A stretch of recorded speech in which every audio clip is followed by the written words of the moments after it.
పరశురామ శ్రీరామ కృష్ణావతారములను ధరించిన శ్రీహరి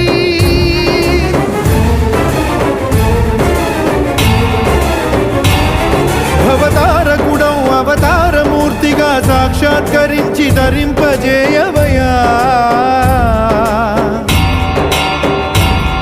నను బంధ విముక్తుని చేయవయ్యా